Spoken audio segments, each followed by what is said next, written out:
Stanton here with ACEP Frontline. We've got a cadre of guests today joined by Dr. Kevin Biese, Dr. Sandy Schneider, and Dr. Mark Rosenberg, who are going to talk to us about the Geriatric Emergency Department Accreditation Program that is coming out from the American College of Emergency Physicians. A growing population that we are all seeing on a daily basis. My particular facility, we are very much a geriatric heavy clientele, just based on us being the community facility that we are.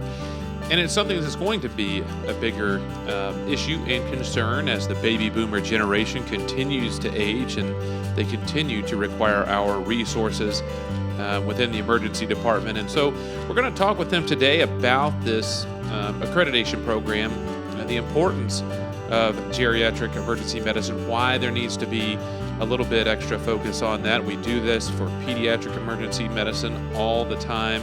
It's been a major part, and now we're starting to see this evolution within the geriatric realm as well. And so something that's needed, something that has huge demand, and we've got the experts with us today to talk about it. So we're going to start off with Kevin, and the simple question, actually let's roll through all three, Kevin, Sandy, and Mark, as to why. Why does ACEP take this on? Why are we taking on? Why is it important? And why is it an emergency medicine topic of interest?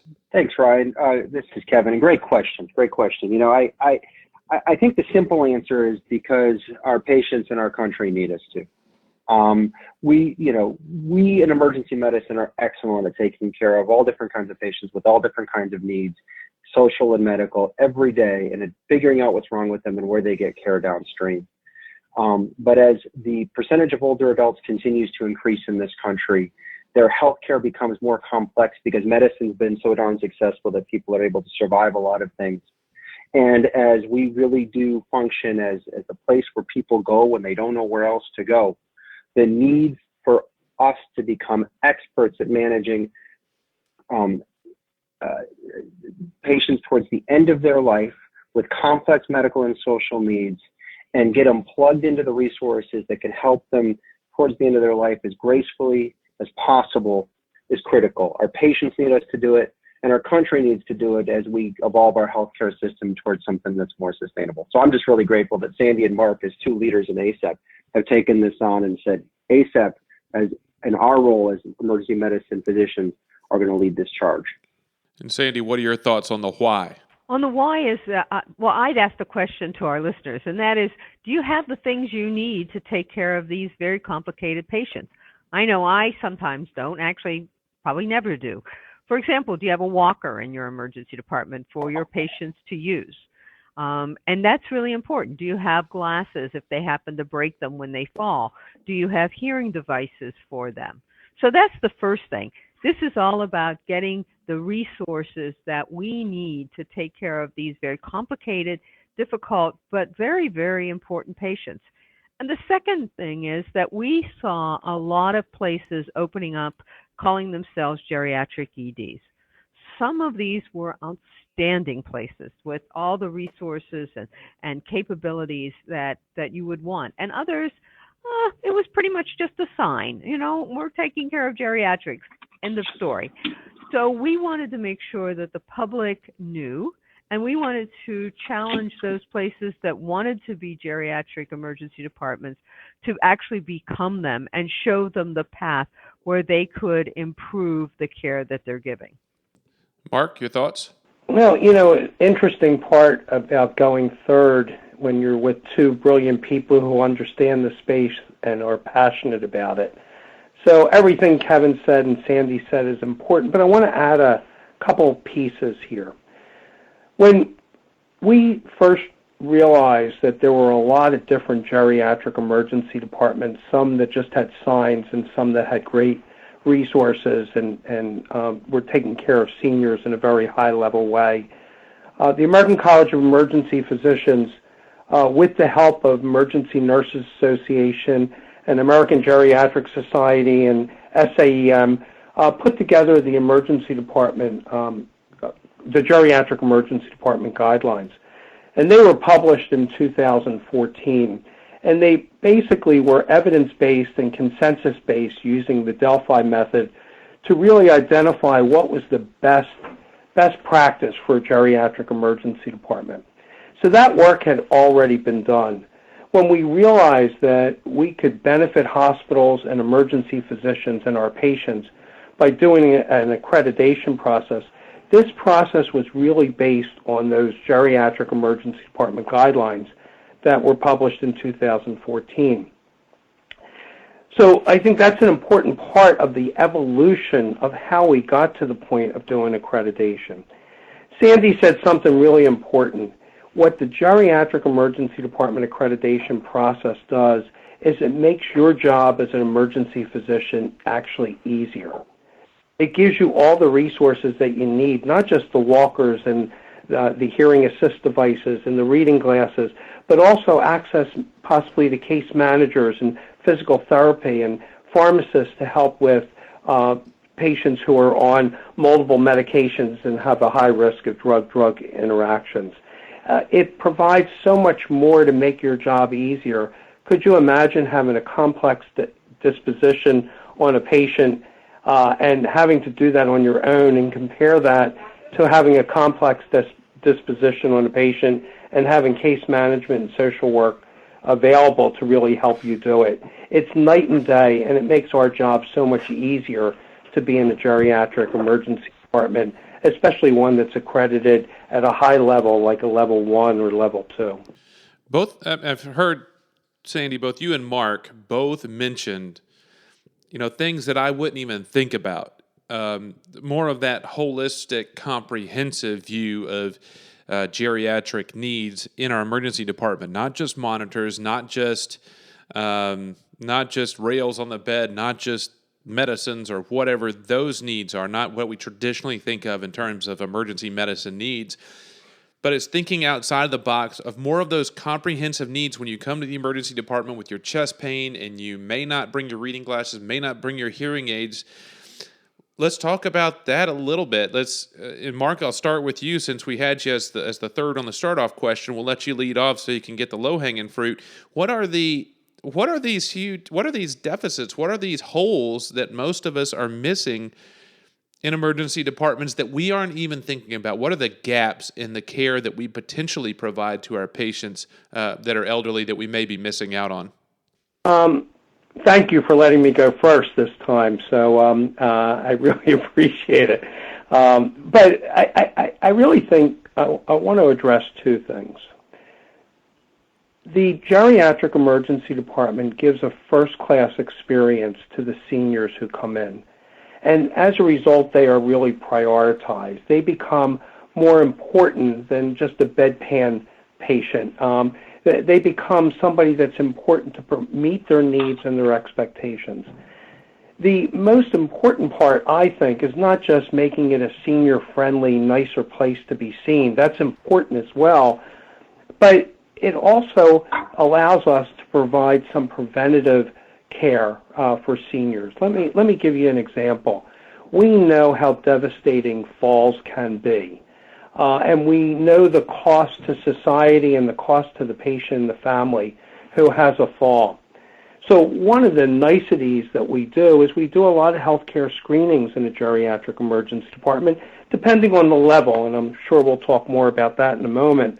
But to be able to identify whether a senior has also dementia or delirium or maybe some dietary problems or depression, or most importantly, or also importantly, is falls. So to do a falls assessment and to grade somebody on the level of falls risk that they may have, and then have a team that can provide them with resources to possibly prevent or mitigate those high-risk areas.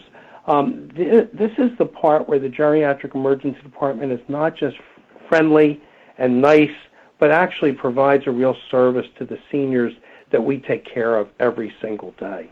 Any additions to that, Sandy? Yeah, I'm going to get more granular because I think Mark has done a great job.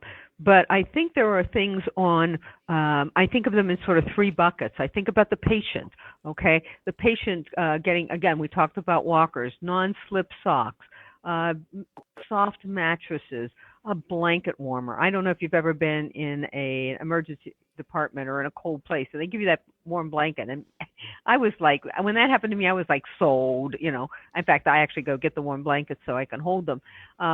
Bedside commodes, beds that go down to the floor so they don't have to hop off.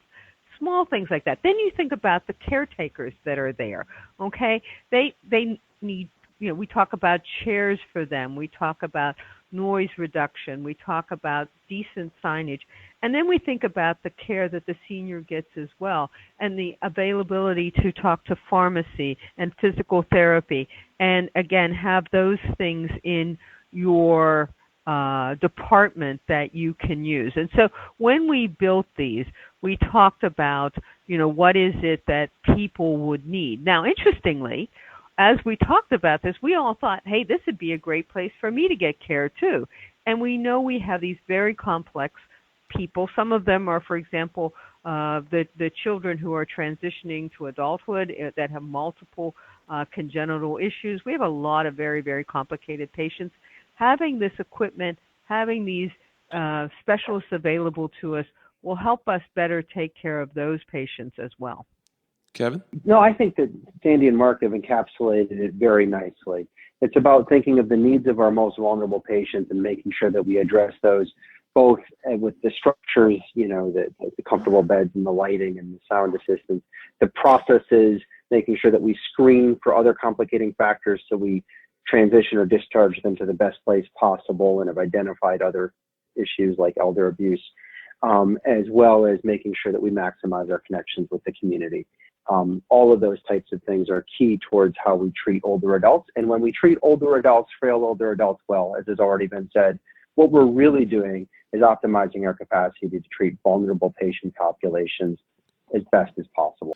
And for those keeping score at home and you want to follow up on this, I've actually got it pulled up right now while we're doing the interview, and it's good to kind of follow along with this information as they talk about at their website, acep.org/GEDA, GEDA, GEDA, and that'll take you to the Geriatric Emergency Department Accreditation Home. Posted across, it looks like it's going to be a very popular plan for emergency departments around the country, because right there on the top right now, due to high demand for accreditation, the application process is currently 5 months. That's actually still a pretty good turnaround, considering a lot of other things when they say high demand, it means a lot longer than that. So you got the website there, got everything there. So let's get down into some of the details of the actual program itself. Why, and Sandy, if you can start off here, why is it important for our departments to, we've talked about some of the things, we've talked about some of the gaps, we've talked about some of the growing population, but why the accreditation? We've got value for the stakeholders, and potential for improving care. Why is it important, or why should emergency departments be interested in getting this accreditation? Well, I think the department should be interested simply because you get the resources. I have said multiple times, I asked for walkers in every single emergency department I've ever worked in. When I was chair, I asked for walkers. I could never get a walker. If you get a level 3, which is like super easy, guess what? You're going to get a walker. So for the departments, I think this is about doing the right thing for patients. I think it's going to make your care, giving the care that you want to give, easier. And you're going to get some of those things that we've wanted, or at least I wanted, all of my career. For the hospital, interestingly enough, it is really about showing the community that they care. It's about saying to the community, we care about your most vulnerable citizens, and we're going to do the right thing. We all know that there's a graying of America. We all know that the geriatric population is getting larger. And so this is one way where I think the hospital administration can say, for a fairly small investment, we're doing this. But the real benefactor is the patient, who's going to get all of this. And then I think, quite frankly, the second benefactor is going to be the ED doc. Mark, your thoughts on why we want to get accredited? I think it's so important when we look at the the silver tsunami, as we're seeing more and more patients come in that are seniors that really benefit by better care and the care that we can give. It's important for the public to really understand what the capabilities are and what they can receive in individual emergency departments. And the accreditation is that badge of honor that I have met this standard. And therefore, it provides the public with a place to go, and the right place to go for their individual needs. The geriatric emergency department provides so much more for the patient, and therefore it really improves patient satisfaction. In improving patient satisfaction, it improves physician satisfaction because it's actually an easier place to work. Let me give you an example. When I have a new physician that is in my emergency department and on their first shift, I put them in the geriatric emergency department as the place where they will work. And the reason is it's the easiest place to work because there's so many resources that are available to them. And Sandy said it already, whether you're a level 1, a level 2, or level 3, we know that each one of those facilities are providing better care to seniors, high-level care, and this provides everybody a better opportunity to not only enjoy their work, but to provide better care to a very complex environment, complex population. And Kevin, Excuse me, yeah, go ahead, this is Sandy. I should add that and put a plug in because Mark's emergency department is one of the very first that's been accredited. So we're very proud of it, and I think they did an excellent job. The way that we came up with the idea of doing a geriatric emergency department, I have to give a little bit of credit to my late mom. When she was in the early 2000s, she was quite frail. She had gone through multiple surgeries. She had renal failure, and she would frequently present to the emergency department in South Florida because of a medical problem. And she was so afraid to be there. There was always somebody who was loud and scary. There were police around. There were drug addicts. There were people who were intoxicated. And she said to me one day, why don't I build an emergency department for people like her, a frail senior who just wants to get good medical care and not be afraid of the department they're going to, where it was easy, where it was quiet, where she felt safe. And indeed, that was the biggest idea that really was the start of what a geriatric emergency department should be. We've done it for pediatrics. It's time to do it for seniors, and we've done that. Now it's time to accreditate those emergency departments who really reach that higher level of good care for seniors in a place that's more conducive to seniors and their needs. And Mark, with that in mind, and I'm going to stay with you for a second because when we talked about opioids, you talked about how your changes with the ALTO program has driven more populations, especially workman's comp, that sort of thing, to your emergency department. And with the geriatric elderly population, Medicare patients, those in long-term care facilities, nursing homes, assisted living, various levels, and those that are still independent. I mean, this sounds like it could be beneficial and could be attractive to those populations and those that are potentially covering this type of care. Talk about how this may shift that patient distribution and may be something that's going to attract the type of patients that we're talking about. Really good question. Every hospital has its primary service area and possibly their secondary service area. The service area that's closest to the hospital where they attract most of the patients, and the secondary. From the geriatric emergency department, we get patients that are way outside even our secondary service area. We get usually a 55-year-old daughter who drives mom past multiple hospitals to come to the geriatric emergency department. And mainly in part because we provide better service, more concierge-like service to those seniors. And the senior themselves, what they experience they really have a hard time telling good care from care that just feels good. And so when they come here, they feel good because it's very concierge-oriented, very first-class-like. What the daughter knows is that she's getting good communication from the staff and the nurse navigator and the rest of the team. And what you and I know and what her primary care doc know is that she's actually getting better care, more comprehensive care. So it's a total care package. But to answer your question, people do bypass other hospitals to come to a geriatric emergency department because of all the things that we offer. So let's get to some of the details. And Kevin, I'm going to send this to you because I know we've actually talked a little bit about it before. You have three tiers. You have three tiers for accreditation for our geriatric emergency departments: gold level 1, silver level 2, bronze level 3. Talk to us about those levels and what it means and how that may be and how that's determined. Absolutely. So we are excited for all 5,000 emergency departments in the country to consider sort of upping their game and applying for the level that's right for them in their to improve in their zone of how to improve their emergency department for older adults, but in a way that they can meaningfully do that in the next 6 months to a year. So there's a zone for everyone. Starting at the top, level 1 is really the places that you would think of as the centers of excellence for geriatric emergency care.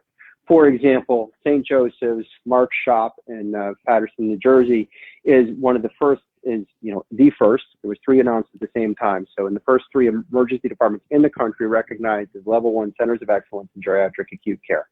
And that is the kind of place that often has a separate space for older adults, but not always. But then when you walk into the space where your older adult loved one is being taken care of, you know that this place was designed for you. So there are 27 recommendations for best practice in the geriatric ED guidelines Mark referenced.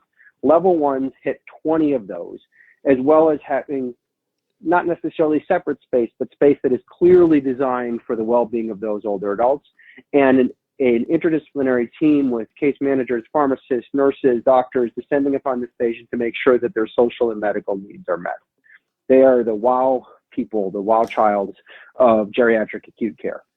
Level 2 is similar in many ways, but they meet 10 out of the 27. So it's for the kind of place that's like, we really want to make this a focus. I'll share with you that my home institution at the University of North Carolina, our smaller community hospital in our healthcare system, is applying for a level 2 because they're a smaller hospital. They don't have all the stuff to do all 20 of the 27 recommendations, but we can hit 10, and it is a focus for that hospital. And so it's a way of distinguishing this hospital as a place that's really focused on older adult acute care. They also have spaces that are designed for older adults. You walk in there, you feel comfortable that you or your loved one are getting the care that they need, and you can tell that this is a place that's really bent towards geriatric acute care.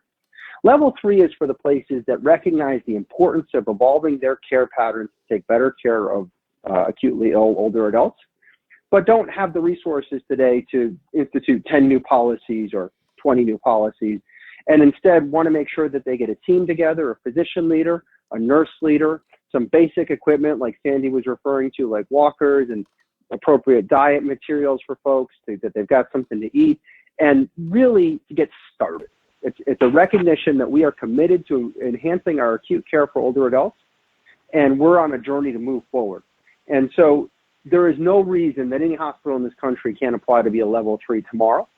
What it takes is an effort, a concerted effort to say this is important to us, and nursing and a physician champion to help drive the process forward, make sure some basic equipment is obtainable, and make sure that it's part of the mission statement. And as soon as that happens, you're on the journey with us. And our sincere hope is that the level 3s of tomorrow will be the level 2s of 2 years from now and the level 1s of 5 years from now. Because at the end of the day, the goal here is that you know that wherever you or your older loved ones are in this country, there is an emergency department that is consciously thought about what care provisions need to be in place for frail older adults, and a place that is the right place for them to go. And all this information is available on the website. You got 42 pages of guidelines, 18 pages of criteria, and then make it easy for folks like me who want a very easy graphic. I want a summary of the summary. to shorten it up. I mean, even the abstract is pushing it a little bit long for me. There's a comparison overview that simply checks off some of the major criteria that you can look at there, and it looks like it's pretty easy stuff, and it's honestly, I think the issue where most people are going to fall short is just, one, getting the education and having the folks there, but just the stuff you didn't think about, like just as Sandy was talking about, having that 4-point walker there, having some reading glasses available there, hearing aids or some sort of device to assist with those that are hearing impaired. Those are just the things that we just haven't thought about. When we think about pediatric emergency departments, is often the actual supplies, having those different types of tubes and different types of medication dosing and everything else, having those carts available. Whereas this, it seems like we have the medicine side of things, but it's the environment seems to be really where there has to, the environment and education seems to be where there really has to be growth to qualify here. Thoughts on that and where traditional emergency medicine is versus where we want to go with this. Sandy, we'll start with you on thoughts on just this transition from where we've been to where we want to be.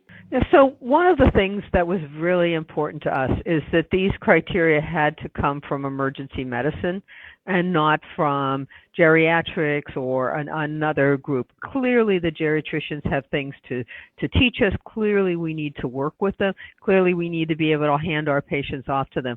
But we also had to do what was right for emergency physicians and emergency providers.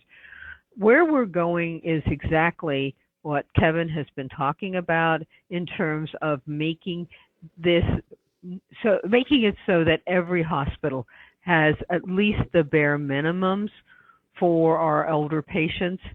And again, what is important to me as we begin down this journey at my own institution where I work is the very fact that we're going to be doing what's right for a lot of patients. There's not one of us who's ever, I don't know if anybody listening has spent a night in the emergency department either as a caretaker or as a patient.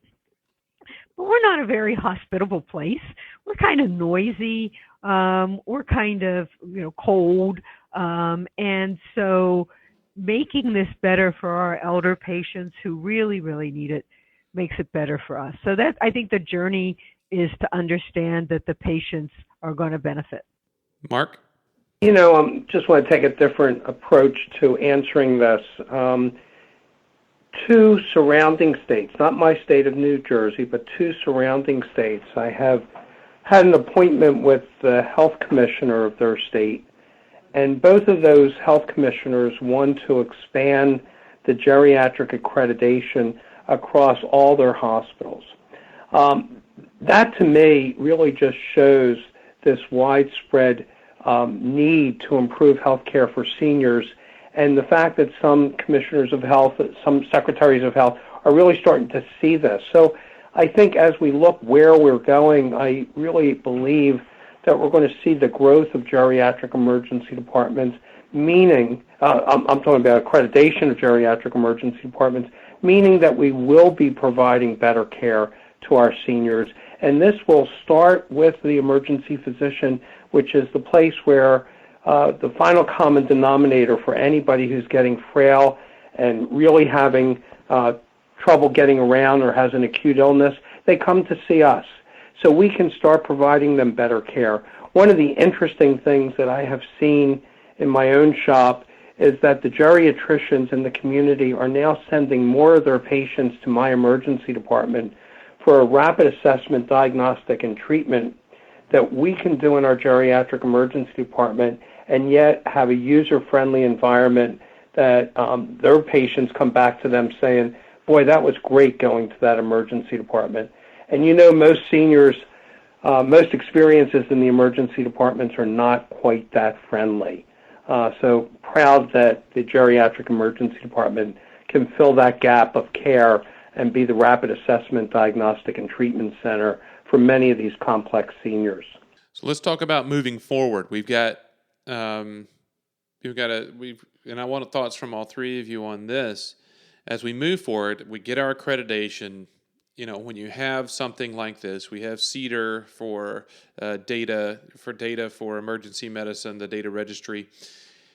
How is this going to potentially impact policy, future practice for geriatrics, and even the establishment of measures and metrics with regard to our geriatric clientele? Kevin, we'll start with you on this one. That's a great question, and I think that ACEP, under the leadership of Sandy and Mark and others, has really wisely said, listen, we know our healthcare system needs to evolve and transform, and we want emergency medicine. We already are driving that forward. We want to explicitly drive that forward, and this initiative is part of that. So I think that the public is going to increasingly demand appropriate care, optimal care for older adults, and markers that make it clear that individual hospitals have met those criteria, because the healthcare needs of older adults, the way our healthcare system works for older adults right now, are felt by almost all of us, either directly or indirectly. I think those demands are going to transform themselves into increasing, expectations and eventually obligations imposed on us by the public sector for really demonstrating optimal care for older adults. And I think ACEP has gotten out in front of that and said, listen, we know that it's the right thing to do, so we're going to do it because it's the right thing to do. And when you guys get around to deciding that it's the right thing to do, we're already going to be showing you how it happens and how it's done. I think that this is going to go concordant with increasing awareness of the average cost of healthcare for our population of 18% of our GDP. And really, as we think about value for that cost, part of the push is going to be to make sure that we're putting as much value into the end-of-life care as possible, and that these kinds of initiatives that focus on the complex social and chronic medical needs of older adults, even when they present for acute care, are going to be critical. So anybody's guess as to exactly what new initiative CMS is going to come out with, or exactly what new push Secretary Azar is going to have, I think there's a lot of transition within healthcare leadership nationally. But helping run a policy center based in DC, I'm confident that we are moving towards more value-based care, even if we're sort of drunkenly stumbling towards it, and that we are going to demand better care for older adults. And I know that both of those are inherent in ACEP's criteria and accreditation process. So we're already doing it. Well, our country leadership is defining exactly how it needs to be done. We're going to show them how it happens. Sandy, your thoughts? Yeah, I'm going to take it down to what this is going to mean. I'm always very granular. What does this mean for me? What it really means is that I'm going to be able to sort of have a network of experts, of people who, like me, have geriatric EDs, and I can learn from them. Some of the best things I ever did in my practice, I stole from someone else who was already doing them. And I tried not to take credit for them, but the idea is that we're going to bring these people together on a very frequent basis. They're going to share how they've instituted changes, what those changes resulted in, and let people create their own best practices and highlight those. For example, one of the things that we hope comes out of this is trying to avoid some admissions for these elder patients. We all know that when you put a frail elder patient into the into the hospital, they stop walking. Some of them get delirium, and they often don't go home again, even though their medical problem was fixed. So where is it that this that sharing knowledge can help people improve their home transitions, improve their community resources, things that we don't usually think of as emergency docs, quite frankly. We just know when they're not there. So we're hoping that people will learn from each other and share. And that to me is more important than, quite frankly, quality measures. I know that's what everybody says is important. But quite frankly, I think sharing our best practices is what's really important. And Mark, you get to bat cleanup again. A lot has been said, but I want to focus on a couple areas. We are changing as a healthcare community. It's changing in Washington. We're going to accountable care organizations. We're focused more on value-based care. And the geriatric emergency department really can really does focus on that and really does cut costs. And let me talk why. One, we're able to decrease the percentage of patients that are admitted. And we do this because of great processes and comprehensive care in the emergency department. We're able to also decrease readmissions. Both of these keep down the cost of care, especially for a accountable care organization that's really talking about bundled payments and fixed cost and fixed reimbursement. Another part of the geriatric emergency department is better care transitions, better handoff back to the geriatrician, better follow through with the patient after they leave the emergency department. And last but not least, we really do a lot of care prevention and disease identification on those patients by the healthcare screening and health determinant screening that we do. So I see that as we evolve into more accountable care organizations, next-gen ACOs, clinically integrated networks, all these will benefit by a geriatric emergency department. I think this accreditation process, the time has come, and I really think we're going to see this expand throughout the country as accountable care organizations and first dollar capitation becomes more and more important. Talking with Dr. Kevin Biese, Dr. Sandy Schneider, and Dr. Mark Rosenberg, the wizards and wonderment behind the Geriatric Emergency Department accreditation. Again, if you want more information on this and think that your emergency department or you want to apply, the website is acep.org/GEDA, and that gets you to the Geriatric Emergency Department Accreditation home, and it's laid out very simply. I like it, as opposed to many other websites that I get to visit. This one's very easy and self-explanatory, so designed with the emergency physician in mind, easy and straight to the point. So I appreciate the information. Kevin, Sandy, Mark, thank you so much for your time today, and I think we're going to come back around and visit some more. We have Dr. Biese on another podcast getting into some of these details as well, and we'll have more coming at you in the future, especially as this evolves. As for me, you can get in touch with me, youreverydaymedicine@gmail.com, youreverydaymedicine@gmail.com, @everydaymed on Twitter. And until next time, I'm Dr. Ryan Stanton, and this has been some ACEP Frontline.